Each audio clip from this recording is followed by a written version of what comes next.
சென்னையில் உங்களுடன் ஸ்டாலின் திட்ட முகாமை ஆய்வு செய்த முதலமைச்சர் மு க ஸ்டாலின் பொதுமக்களிடம் கோரிக்கைகளை கேட்டறிந்தார். சென்னை தியாகராய நகரில் உள்ள 133வது வார்டில் அமைக்கப்பட்ட உங்களுடன் ஸ்டாலின் முகாமில் ஆய்வு செய்த முதலமைச்சர் ஸ்டாலின் பயனாளிகள் சிலரின் மனு மீது உடனடியாக தீர்வு காணப்பட்டு அதற்கான சான்றிதழை வழங்கினார்.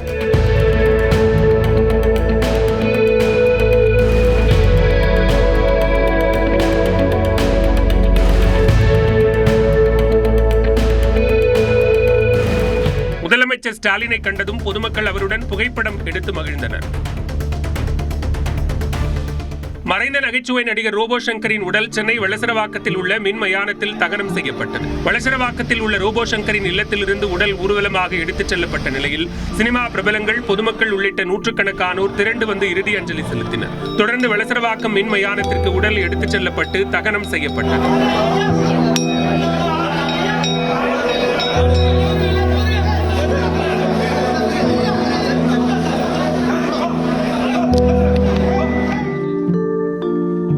நடிகர் ரோபோ சங்கரின் இறுதி ஊர்வலத்தில் மனைவி பிரியங்கா நடனமாடி மரியாதை செலுத்தினார். சென்னை வடசரவாக்கத்தில் உள்ள வீட்டில் இருந்து மின் மயானத்திற்கு ரோபோ சங்கர் உடல் ஊர்வலமாக கொண்டு செல்லப்பட்டது. இதையடுத்து மின் மயானத்தில் தனது கணவர் ரோபோ சங்கர் உடல் முன் நடனமாடி பிரியங்கா இறுதி மரியாதை செலுத்தினார்.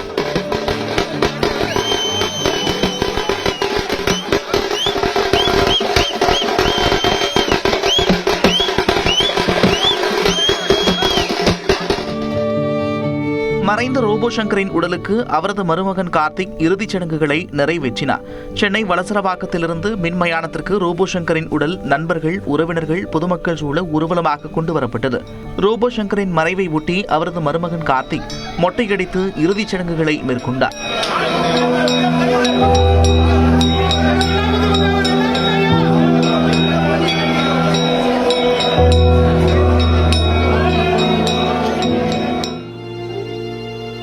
மறைந்த நடிகர் ரோபோ சங்கரின் உடலுக்கு துணை முதலமைச்சர் உதயநிதி ஸ்டாலின், நாடாளுமன்ற உறுப்பினர் கமல்ஹாசன் உள்ளிட்டோர் அஞ்சலி செலுத்தினர். சென்னை துறைப்பாக்கத்தில் சினிமா படப்பிடிப்பின் போது திடீர் உடல்நலக்குறைவு ஏற்பட்டு மருத்துவமனையில் அனுமதிக்கப்பட்ட ரோபோ சங்கர் சிகிச்சை பலனின்றி உயிரிழந்தார்.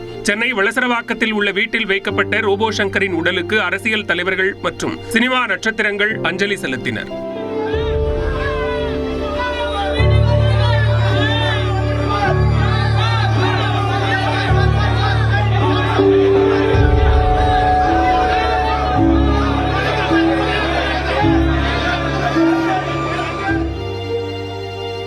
மறைந்த ரோபோ சங்கரின் உடலுக்கு அமைச்சர் மா சுப்பிரமணியன், விசிக தலைவர் திருமாவளவன், நாம் தமிழர் தலைமை ஒருங்கிணைப்பாளர் சீமான், மறைந்த நடிகரும் தேமுதிக தலைவருமான விஜயகாந்தின் மகன்கள் விஜயபிரபாகரன் மற்றும் சண்முக பாண்டியன் உள்ளிட்டோர் அஞ்சலி செலுத்தினர். தமிழ் மக்களின் உள்ளத்தில்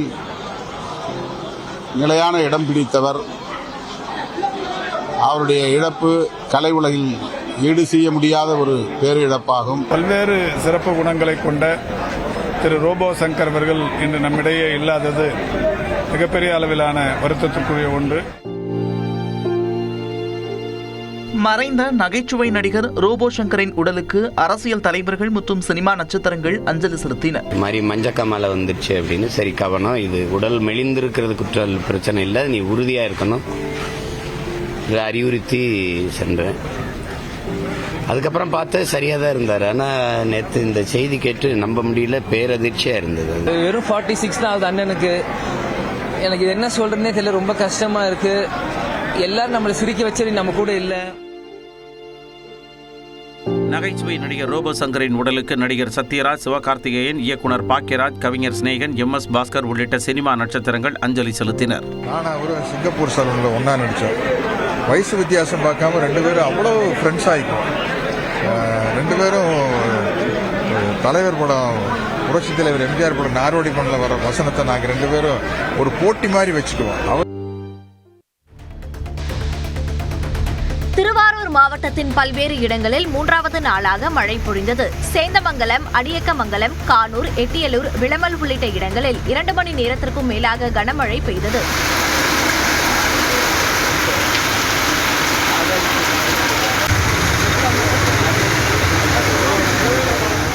நாகை மாவட்டத்தில் கீழ்வேலூர், திருமருகல், திட்டச்சேரி, வேளாங்கண்ணி, தேவூர், வெண்மணி, சிக்கல், புத்தூர் உள்ளிட்ட இடங்களில் இரவில் கனமழை கொட்டி தீர்த்தது.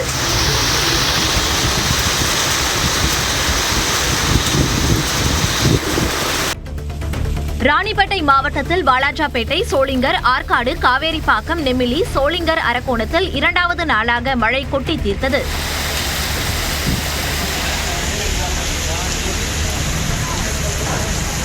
பெரம்பலூர் சுற்றுவட்டார பகுதிகளான பேரளி, சித்தேளி மற்றும் குன்னம் உள்ளிட்ட இடங்களில் இடி மின்னலுடன் மிதமான மழை பெய்தது.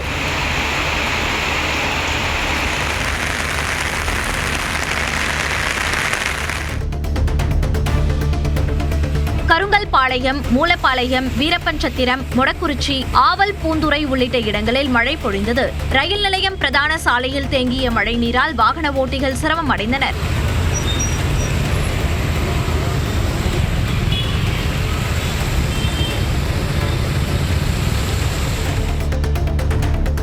திருப்பத்தூர் மாவட்டம் வாணியம்பாடியில் மழைநீருடன் கழிவுநீர் சேர்ந்து வீட்டிற்குள் புகுந்ததால் திருநங்கைகள் சாலை மறியல் போராட்டத்தில் ஈடுபட்டனர். வாணியம்பாடி சுற்றுவட்டார பகுதிகளில் விடிய விடிய கனமழை கொட்டி தீர்த்தது. இந்நிலையில் 50க்கும் மேற்பட்ட திருநங்கைகள் வசித்து வரும் வீடுகளுக்குள் மழைநீர் சூழ்ந்தது. இது தொடர்பாக அதிகாரிகளுக்கு தகவல் தெரிவித்தும் நடவடிக்கை எடுக்கவில்லை என்று கூறி சென்னை, பெங்களூரு தேசிய நெடுஞ்சாலையில் திருநங்கைகள் மறியல் போராட்டத்தில் ஈடுபட்டனர். இதனால் போக்குவரத்து பாதிக்கப்பட்டு 1 கிலோமீட்டர் தூரத்திற்கு வாகனங்கள் அணிவகுத்து நின்றன. நாகை மாவட்டத்தில் தாவேகா தலைவர் விஜய் இன்று பரப்புரை மேற்கொள்ளும் இடங்களில் மின் விநியோகம் இருக்காது என மின்வாரியத்துறை தெரிவித்துள்ளது. நாகையில் இன்று விஜய் பரப்புரை பயணம் செல்லும் வழியில் மின்சாரத்தை நிறுத்த அக்கட்சியின் சார்பில் மின்வாரியத்தில் கோரிக்கை விடுக்கப்பட்டது. அதனை ஏற்று நாகை மாவட்டத்தில் விஜய் பரப்புரை மேற்கொள்ள செல்லும் பகுதிகள், உரையாற்றும் இடங்களில் மின் நிறுத்தம் செய்யப்படும் என மின்வாரியம் அறிவித்துள்ளது. நாகூர், புத்தூர் பகுதிகளில் விஜய் செல்லும் போது மின் விநியோகம் இருக்காது என தெரிவிக்கப்பட்டுள்ளது. தாவேக தலைவர் விஜயின் மக்கள் சந்திப்பு நிகழ்ச்சியின் போது தாவேக தொண்டர்கள் அமைதி காக்க வேண்டும் என்று தாவேக தலைமை வலியுறுத்தியுள்ளது. இது தொடர்பாக வெளியிடப்பட்டுள்ள அறிக்கையில், விஜய் பரப்புரைக்கு வரும்போதும் முடித்துவிட்டு செல்லும் போதும் அவரது வாகனத்தை யாரும் பின்தொடர வேண்டாம் என்று அறிவுறுத்தப்பட்டுள்ளது. மேலும் பரப்புரை நடைபெறும் பகுதிகளில் உள்ள அரசு மற்றும் தனியார் கட்டடங்கள், மரங்கள், மின்விளக்கு கம்பங்கள், மின்மாற்றிகள், வாகனங்கள், கொடிக்கம்பம், சிலைகள் உள்ளிட்ட உயரமான இடங்களில் மேலே ஏறக்கூடாது என்றும் அறிவுறுத்தப்பட்டுள்ளது. விஜய் பரப்புரை பயண திட்டத்தில் மாற்றம் செய்யப்பட்டுள்ளது. வருகிற 27ஆம் தேதி வடசென்னை மற்றும் திருவள்ளூர் பகுதிகளில் விஜய் சுற்றுப்பயணம் மேற்கொள்ள திட்டமிடப்பட்டிருந்த நிலையில் அன்றைய நாளில் சேலம், நாமக்கல் மாவட்டங்களில் சுற்றுப்பயணம் செய்வார் என்றும் மாற்றியமைக்கப்பட்டுள்ளது. முன்னதாக டிசம்பர் 13ஆம் தேதி சேலம், நாமக்கலில் விஜய் பரப்புரை செய்வார் என்று தெரிவிக்கப்பட்டிருந்தது. சேலம், நாமக்கல் மாவட்டங்களில் தாவேகா தலைவர் விஜயின் பரப்புரை மேற்கொள்ளும் தேதி மாற்றம் செய்யப்பட்டுள்ளது. வரும் 27ஆம் தேதி வடசென்னை, திருவள்ளூர் மாவட்டங்களில் சுற்றுப்பயணம் மேற்கொள்ள திட்டமிட்டிருந்த நிலையில் அதற்கு பதிலாக சேலம், நாமக்கல் மாவட்டங்களில் விஜய் பரப்புரை மேற்கொள்வார் என தெரிவிக்கப்பட்டுள்ளது. டிசம்பர் 13ஆம் தேதி சேலம், நாமக்கல் மாவட்டங்களில் சுற்றுப்பயணம் மேற்கொள்ள இருந்த நிலையில் தற்பொழுது அந்த தேதி மாற்றம் செய்யப்பட்டுள்ளது. நாமக்கல் மற்றும் சேலத்தில் 4 இடங்களில் மக்களை சந்திக்கவும், அதில் 2 இடங்களில் விஜய் உரையாற்றுவார் எனவும் தெரிவிக்கப்பட்டுள்ளது. தாவேக தலைவர் விஜயின் வீட்டுக்குள் இளைஞர் நுழைந்த விவகாரத்தில் வெடிகுண்டு வைக்கப்பட்டதா என நிபுணர்கள் சோதனை நடத்தினர். விஜயின் வீட்டுக்குள் புகுந்த மதுராந்தகத்தை சேர்ந்த அருண் என்ற இளைஞரை நீலாங்கரை காவல்துறையினர் மீட்டு கீழ்ப்பாக்கம் அரசு மருத்துவமனையில் அனுமதித்தனர். இந்நிலையில் வீட்டில் வெடிகுண்டு ஏதேனும் வைக்கப்பட்டதா என்று சோதனை செய்ய சென்னை காவல் ஆணையர் அலுவலகத்திற்கு விஜயின் பாதுகாப்பு பணியில் ஈடுபட்டு வரும் ஒய் பிரிவு அதிகாரி பரிந்துரைத்தார். இதையடுத்து விஜய் வீட்டில் வெடிகுண்டு நிபுணர்கள் சோதனை நடத்தினர். நாமக்கல் மாவட்டத்தில் அதிமுக பொதுச் செயலாளர் எடப்பாடி பழனிசாமி மேற்கொள்ள இருந்த பிரச்சாரம் ஒத்திவைக்கப்பட்டுள்ளது. சனி மற்றும் ஞாயிற்றுக்கிழமைகளில் இபிஎஸ் பிரச்சார பயணம் மேற்கொள்ள இருந்த நிலையில் நாமக்கல் மாவட்டத்திற்கு கனமழை எச்சரிக்கை விடுக்கப்பட்டுள்ளதால் பரப்புரை ஒத்திவைக்கப்பட்டது. அதற்கு பதிலாக அக்டோபர் 4 மற்றும் 5ஆம் தேதி இபிஎஸ் பிரச்சாரம் மேற்கொள்ள உள்ளதாக அதிமுக தலைமை தெரிவித்துள்ளது. கொள்ளிடம் ஆற்றில் கடல் நீர் உட்புகுவதை தடுக்க தடுப்பணைகள் கட்ட வேண்டும் என தமிழ்நாடு அரசுக்கு பாமக தலைவர் அன்புமணி ராமதாஸ் கோரிக்கை விடுத்துள்ளார். மயிலாடுதுறையில் பேசிய அவர், கொள்ளிடம் ஆற்றின் கரைகள் பலவீனம் ஆகியுள்ளதாகவும் அவற்றை பலப்படுத்த வேண்டிய தேவை எழுந்துள்ளதாகவும் கூறினார். கொள்ளிடத்தில் இன்னைக்கு போனா உப்பு தண்ணி வருது. இது எவ்வளோ அநியாயம், அவ்வளோ அக்கிரமம் இல்லை. இதற்கு என்ன செஞ்சிருக்கணும் தெரியுமா? 50, 60, 70 ஆண்டுகளுக்கு முன்பாக கொள்ளிடம் முகத்துவாரத்தில் ஒரு சின்ன தடுப்பணை கட்டியிருக்கு. உதகை, கொடைக்கானலை தொடர்ந்து வால்பாறையிலும் இ பாஸ் நடைமுறையை அமல்படுத்த சென்னை உயர்நீதிமன்றம் உத்தரவிட்டுள்ளது. போக்குவரத்து நெரிசலை குறைக்க உதகை மற்றும் கொடைக்கானலில் இ பாஸ் நடைமுறையை கடந்த சில மாதங்களுக்கு முன்பு உயர்நீதிமன்றம் கொண்டு வந்தது. அதனைத் தொடர்ந்து வால்பாறையிலும் இ பாஸ் நடைமுறையை அமல்படுத்த உத்தரவிட்டுள்ள சென்னை உயர்நீதிமன்றம் வால்பாறை செல்லும் வாகனங்களில் பிளாஸ்டிக் பொருட்கள் கொண்டு செல்லப்படுகிறதா என்று ஆய்வு செய்யவும் உத்தரவிட்டுள்ளது. 2026 சட்டமன்ற தேர்தலை முன்னிட்டு செமஸ்டர் தேர்வு முன்கூட்டியே நடத்தப்படாது என்று உயர்கல்வித்துறை அமைச்சர் கோவி செழியன் தெரிவித்துள்ளார். தஞ்சையில் செய்தியாளர்களை சந்தித்த அவர் இதனை தெரிவித்தார். விடுப்பு காலங்களில் தேர்தல் நடத்துவதற்கான விதிமுறைகளை தான் தேர்தல் ஆணையம் மேற்கொள்ளும். அந்த வகையில் தான் நடக்குமே தவிர தேர்தலுக்காக முன்னாடியே தேர்வு என்பது இல்லை. மறைந்த முன்னாள் முதலமைச்சர் ஜெயலலிதா சார்பில் 36 கோடி ரூபாய் செலுத்த கூறி வருமான வரித்துறை அனுப்பிய நோட்டீஸை எதிர்த்து தீபா தொடர்ந்த வழக்கை சென்னை உயர்நீதிமன்றம் தள்ளுபடி செய்தது. ஜெயலலிதாவுக்கு எதிரான வருமான வரி வழக்கில் 36 கோடி ரூபாய் நிலுவைத் தொகையை செலுத்த தீபாவுக்கு நோட்டீஸ் அனுப்பப்பட்டது. இதை எதிர்த்து தீபா தாக்கல் செய்த மனு விசாரணைக்கு வந்த நிலையில் வரி பாக்கி 36 கோடியிலிருந்து 13 கோடி ரூபாயாக குறைக்கப்பட்டதாக வருமான வரித்துறை தரப்பில் தெரிவிக்கப்பட்டது. இதை பதிவு செய்து கொண்ட நீதிமன்றம் வழக்கை தள்ளுபடி செய்தது.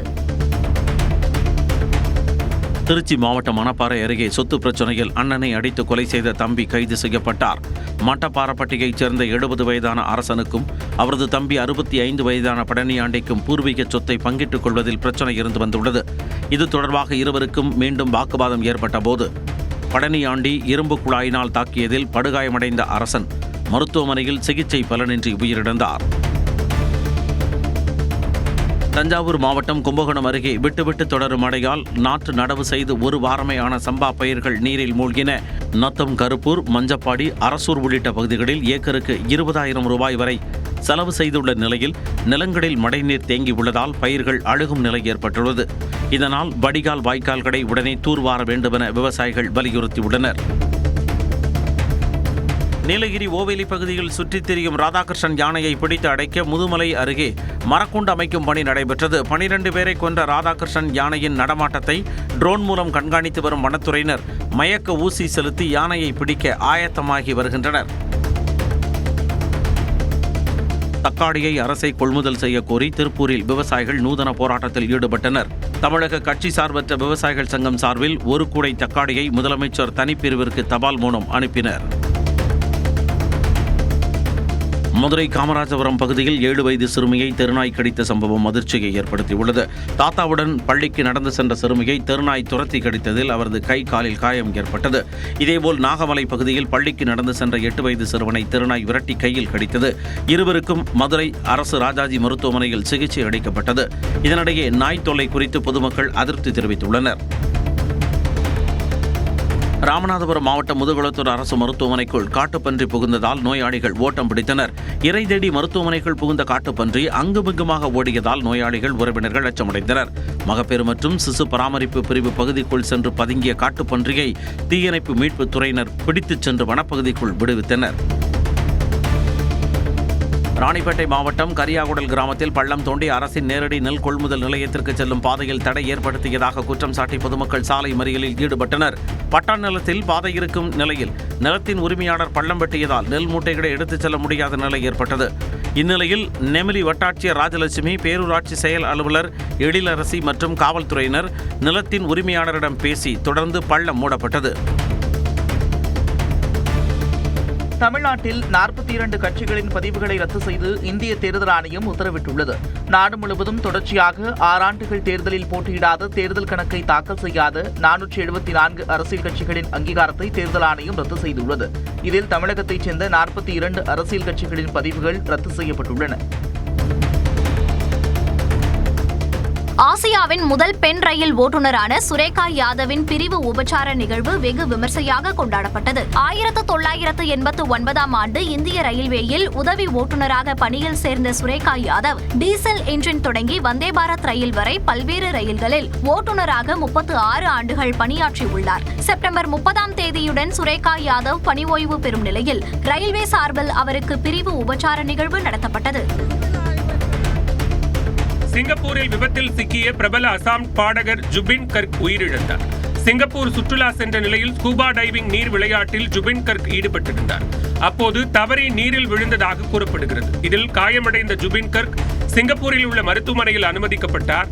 அப்போது சிகிச்சை பலனின்றி அவர் உயிரிழந்ததாக தெரிவிக்கப்பட்டுள்ளது. வடகிழக்கு மாநிலங்களைச் சேர்ந்த அரசியல் தலைவர்கள், சினிமா பிரபலங்கள் உள்ளிட்டோர் ஜுபின் கர்க் உயிரிழப்புக்கு இரங்கல் தெரிவித்துள்ளனர். டெல்லி பல்கலைக்கழக மாணவர் தேர்தலில் பாஜக RSS ஆதரவு பெற்ற ABVP அமைப்பு வெற்றி பெற்றது. தலைவர், துணைத் தலைவர், செயலாளர், இணைச் செயலாளர் பதவிகளில் 2 கட்டங்களாக தேர்தல் நடைபெற்ற நிலையில் வாக்கு எண்ணிக்கை நடைபெற்றது. இதில் ABVP வேட்பாளர் ஆரியன்மன் 26,642 வாக்குகள் பெற்று தலைவராக தேர்வு செய்யப்பட்டார். அதேபோல் செயலாளர் மற்றும் இணைச் செயலாளர் பொறுப்புகளையும் ABVP அமைப்பு கைப்பற்றியது. காங்கிரஸ் இடதுசாரிகள் கூட்டணியின் ராகுல் ஜஸ்லா துணைத் தலைவராக தேர்வு செய்யப்பட்டார். இந்திய புலனாய்வு அமைப்பின் ஏற்பாட்டின் பேரில் 2006ஆம் ஆண்டு பாகிஸ்தான் சென்று லஷ்கர்-இ-தொய்பா அமைப்பின் இணை நிறுவனர் ஹபீஸ் சயீத்தை சந்தித்ததாக யாஷின் மாலிக் தெரிவித்தது பரபரப்பை ஏற்படுத்தியுள்ளது. பயங்கரவாத அமைப்புகளுக்கு நிதி திரட்டிய வழக்கில் சிறையில் உள்ளவர் யாஷின் மாலிக். இவர் மீதான வழக்கு டெல்லி உயர்நீதிமன்றத்தில் நடந்து வரும் நிலையில் அறிக்கை தாக்கல் செய்யப்பட்டது. அதில் பாகிஸ்தான் சென்றதற்கு அப்போதைய பிரதமர் மன்மோகன் சிங் தனக்கு நன்றி தெரிவித்ததாகவும் 1995ஆம் ஆண்டு முன்னாள் பிரதமர் வாஜ்பாயை சந்தித்ததாகவும் யாஷின் மாலிக் கூறியதாக அறிக்கையில் கூறப்பட்டுள்ளது.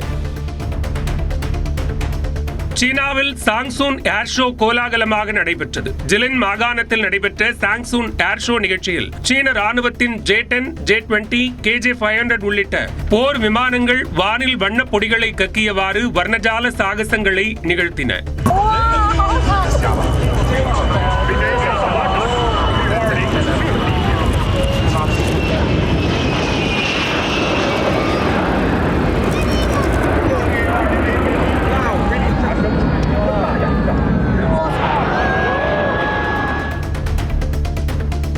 ஆசிய கோப்பை கிரிக்கெட் தொடரில் பல்வேறு விதிகளை மீறியதாக பாகிஸ்தான் மீது நடவடிக்கை எடுக்க ICC திட்டமிட்டுள்ளதாக தகவல் வெளியாகியிருக்கிறது.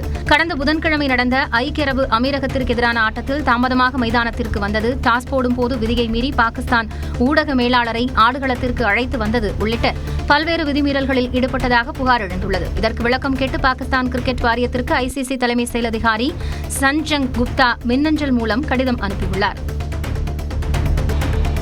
கன்னட நடிகர் ரிஷப் ஷெட்டி நடிப்பில் வெளியாக உள்ள காந்தாரா சாப்டர் 1 படத்தின் ட்ரெய்லர் ரிலீஸ் தேதியை படக்குழு வெளியிட்டுள்ளது. 2022ஆம் ஆண்டு வெளியான காந்தாரா படம் வசூல் ரீதியாக வெற்றி பெற்ற நிலையில் அந்த படத்தின் அடுத்தடுத்த பாகங்களை தயாரிக்கும் பணியில் படக்குழு ஈடுபட்டு வந்தது. பல்வேறு இடையூறுகளை கடந்தும் முழுவீச்சில் படம் தயாராக இருக்கும் நிலையில் வரும் திங்கட்கிழமை நண்பகல் 12:45 மணிக்கு ட்ரெய்லரை வெளியிட இருப்பதாக படக்குழு அறிவித்துள்ளது. அரியலூர் மாவட்டம் புதுக்குடி கிராமத்தில் குப்பை கிடங்கை அகற்ற வலியுறுத்தி ஜெயங்கொண்டம் நகராட்சி அலுவலகத்தை கிராம மக்கள் முற்றுகையிட்டனர். குப்பை கிடங்கில் சேகரிக்கப்படும் கழிவுகளால் கிராமத்தில் கடுமையான துர்நாற்றம் வீசுவதோடு கொசு தொல்லை அதிகரித்து நோய் பரவும் நிலை உள்ளதாக மக்கள் வேதனை தெரிவித்தனர். இதையடுத்து கிராம மக்கள் நகராட்சி அலுவலகத்தை முற்றுகையிட்டு எதிர்ப்பை வெளிப்படுத்தினர்.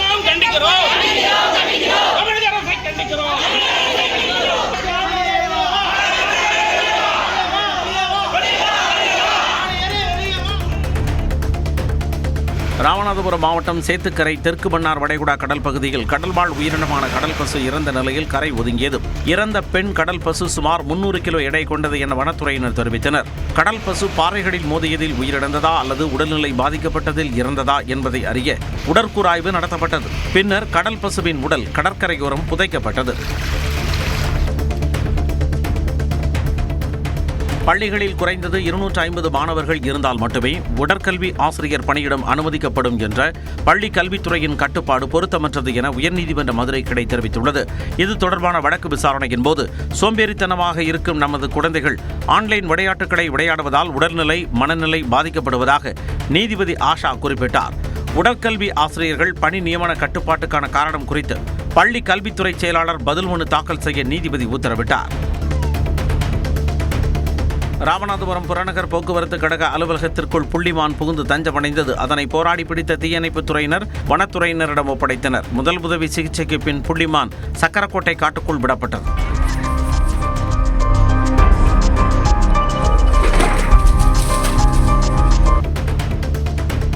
சென்னை உயர்நீதிமன்றத்திற்கு 4வது முறையாக வெடிகுண்டு மிரட்டல் விடுக்கப்பட்ட நிலையில் வெடிகுண்டு நிபுணர்கள் மோப்பனாய் உதவியுடன் தீவிர சோதனையில் ஈடுபட்டனர். டிஜிபி அலுவலகத்திற்கு இமெயில் மூலம் விடுக்கப்பட்ட மிரட்டலில் அமெரிக்க தூதரகம், அதன் பள்ளி வளாகம், சென்னை உயர்நீதிமன்ற வளாகத்தில் உள்ள சிபிஐ நீதிமன்றத்தில் 6 வெடிகுண்டுகள் வைக்கப்பட்டுள்ளதாக குறிப்பிடப்பட்டிருந்தது. இதையடுத்து உயர்நீதிமன்ற வளாகத்தில் மோப்பனாய் உதவியுடன் வெடிகுண்டு நிபுணர்கள் 1 மணி நேரத்திற்கு மேலாக தீவிர சோதனையில் ஈடுபட்டனர்.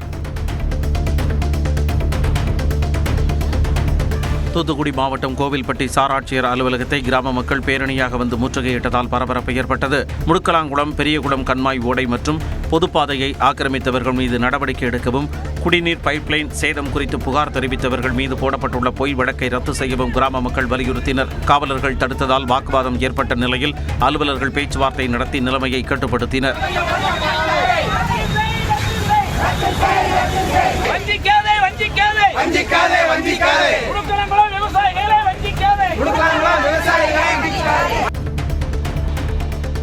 கடல் நீரை குடிநீராக்கும் திட்டத்தில் தாம்பரம், பல்லாவரம், வண்டலூர் உள்ளிட்ட புறநகர் பகுதிகளுக்கு தினமும் 400 MLT குடிநீர் வழங்கும் பணிகள் 2 மாதங்களில் தொடங்கும் என்று அமைச்சர் KN நேரு தெரிவித்துள்ளார். வேங்கம்பாக்கம், குளப்பாக்கம், நெடுங்குன்றம், வண்டலூர், புத்தூர், கிளம்பாக்கம், தீர்க்கங்கரணி, மடப்பாக்கம் இந்த திட்டங்கள் இந்த பகுதிக்கு முழுமையாக 400 MLT திட்டங்கள் நிறைவேற்றப்பட்டிருக்கு. அதுக்காக தான் நான் செய்திருக்கேன். இன்னும் ஒரு 2 மாதத்துல வேலையை ஆரம்பிச்சிருவோம். கரூரில் அதிமுக முன்னாள் அமைச்சர் MR விஜயபாஸ்கர் தலைமையில் அதிமுகவினர் காவலர்களுடன் வாக்குவாதத்தில் ஈடுபட்டனர். எடப்பாடி பழனிசாமி சுற்றுப்பயணத்திற்கு அனுமதி வழங்க காவல்துறை அலைக்கழிப்பதாக அவர்கள் குற்றம் சாட்டினர். சுவர் விளம்பரத்திற்கு தடை செய்த காவலர்களுடன் அவர் கடும் வாக்குவாதத்தில் ஈடுபட்டார்.